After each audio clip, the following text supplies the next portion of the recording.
100 நாள் வேலைவாய்ப்பு திட்டத்தில் கடந்த 4 மாதங்களாக வழங்காமல் இருக்கும் ஊதியத்தினை வழங்க வலியுறுத்தி கோவில்பட்டி ஊராட்சி ஒன்றிய அலுவலகத்தினை கிராம மக்கள் முற்றுகையிட்டு போராட்டத்தில் ஈடுபட்டனர். தூத்துக்குடி மாவட்டம் கோவில்பட்டி அருகே உள்ள செண்பகப்பேரி, கிழவிப்பட்டி, கெச்சிலாபுரம், துரைசாமிபுரம் ஆகிய கிராமங்களில் மகாத்மா காந்தி தேசிய ஊரக வேலைவாய்ப்பு திட்டத்தில் பணியாற்றியவர்களுக்கு கடந்த 4 மாதங்களாக ஊதியம் வராமல் உள்ளதை கண்டித்தும், விரைந்து ஊதியம் வழங்க வலியுறுத்தியும், முழுமையாக வேலை வழங்க வலியுறுத்தி அக்கிராமங்களை சேர்ந்த மக்கள் மற்றும் அகில இந்திய விவசாய தொழிலாளர் சங்கத்தினர் கோவில்பட்டி ஊராட்சி ஒன்றிய அலுவலகத்தினை முற்றுகையிட்டு அலுவலக வாயிலில் அமர்ந்து தர்ணா போராட்டத்தில் ஈடுபட்டனர்.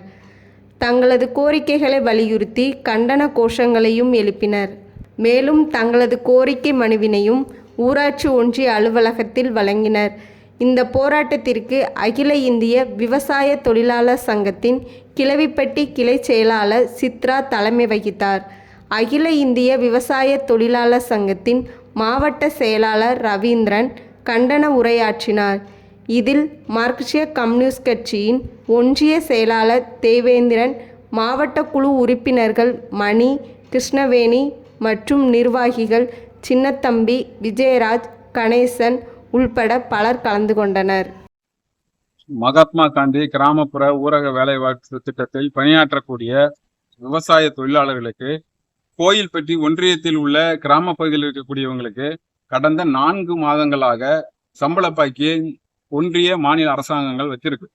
நாங்க தொடர்ந்து அகில இந்திய விவசாய தொழிலாளர் சங்கத்தின் சார்பாக இது குறித்து கோரிக்கையை வச்சு மனுக்களை கொடுத்து போராடிக்கிட்டு இருக்கோம். ஆனாலும் பண்டிகை காலங்களில் கூட ரொம்ப கஷ்டப்படுற இவங்களுக்கு சட்டவிரோதமாக இவங்களுடைய பாக்கியை வச்சிருக்கு. அது மட்டுமல்ல, 100 நாள் வேலையை முழுமையாக வழங்குவதில்லை.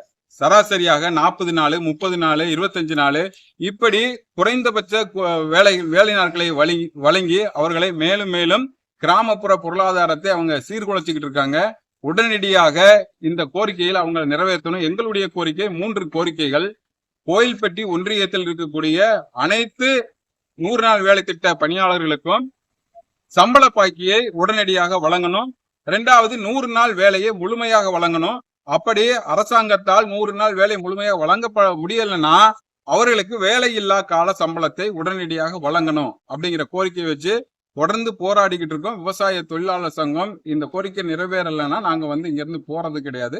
உடனடியாக நாளைக்கே அவங்களுக்கு வேலை வரணும், வேலை கொடுக்கணும் அப்படிங்கிற கோரிக்கை வச்சு இப்ப நாங்க போராடிக்கிட்டு இருக்கோம் அப்படிங்கிற